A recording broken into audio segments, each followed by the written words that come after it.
मैं पहले वीडियो में बता चुका हूँ कि मैं पितृदोष के बारे में वीडियो बनाऊंगा, बताऊंगा। वही मैं पितृदोष का विवरण दे रहा हूँ आपको। प्रायः प्रचलित रूप में लोग सूर्य, मंगल और शनि कुंडली में 3 की स्थिति को देख करके और बता देते हैं कि बस इनको पितृदोष है, जबकि वास्तव में ऐसा नहीं है। सबको यह पौराणिक अंतर कथा ज्ञात होगी और मैं अपने पहले वीडियो और फेसबुक के लेखों में ये बता चुका हूँ कि पितृदोष सूर्य, शनि और यम, इन तीनों के संबंध में होता है।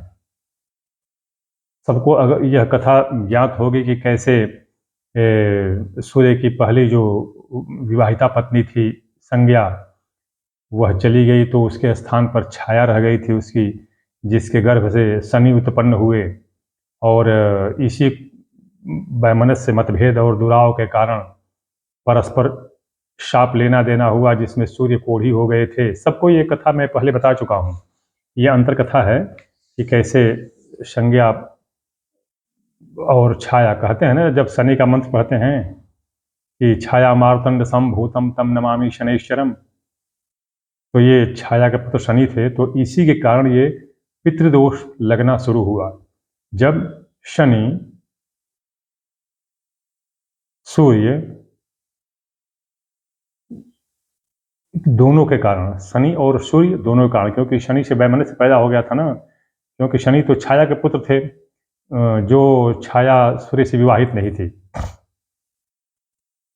दूसरी बात कि अब ये सूर्य शनि ये तो हो गए, मंगल किस दृष्टि में आते हैं, मंगल कहाँ से आते हैं, मंगल का इस पितृदोष में क्या संपर्क हो जाता है। मंगल भूमिपुत्र हैं और भूमिपुत्र को यम के साथ हुए संवाद के कारण भगवान सूर्य को शाप लगा था, तो ये मंगल इसमें लिप्त होते हैं। राहु और केतु नहीं आता है, राहु आता है। इस तरह से सूर्य, मंगल, शनि, राहु, ये 4 जब विशेष स्थिति में कुंडली में आते हैं तो पितृदोष लगता है। केवल सूर्य, शनि या सूर्य, मंगल के कारण नहीं होता है कि केवल इन्हीं के कारण हो गया तो पितृदोष हो गया। होता है, लेकिन ये मैं सूर्य शनि के कारण भी होता है, सूर्य मंगल के कारण भी होता है, सूर्य राहु के कारण भी होता है। ये चारों तो हो गए, लेकिन इन चारों के अलावा अगर चंद्रमा की स्थिति ठीक हुई तो नहीं होता है, क्योंकि यह राशि पर ही होता है। और ये अगर नहीं हुआ ऐसा, अगर चंद्रमा इनसे चतुर्विध संबंध है। चतुर्विध संबंध क्या होता है, दृष्टि, भाव परिवर्तन, राशि परिवर्तन और ज्युति। तो ये अगर 4 अगर के चंद्रमा के साथ इनका 9 हो तो पितृदोष नहीं होता है, चाहे राहु कहीं हो, शनि कहीं हो, मंगल कहीं हो, पितृदोष नहीं होता है। अब देखिए मैं बता रहा हूं, तो इसी कारण से पितृदोष निर्धारण करने में लोग गलती कर जाते हैं और इन 4 स्थितियों में पहले निर्धारित कर लेते हैं कि पितृदोष किसके कारण है। शनि के कारण है, मंगल के कारण है, सूर्य के कारण है या राहु के कारण है।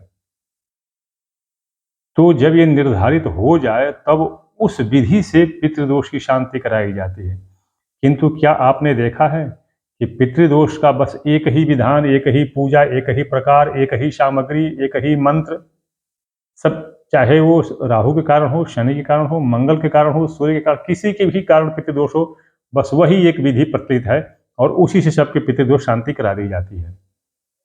अब मैं ये आपसे पूछता हूँ और ये आपसे बताता हूँ कि आप ये एक बात बताइए हमको खूब प्रेम से सोच करके कि आज तक जितने भी लोग पितृदोष शांति कराए हैं, क्या उनमें सबको सफलता मिली है?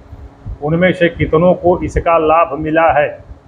कितने लोग इस पितृदोष से मुक्त हुए हैं?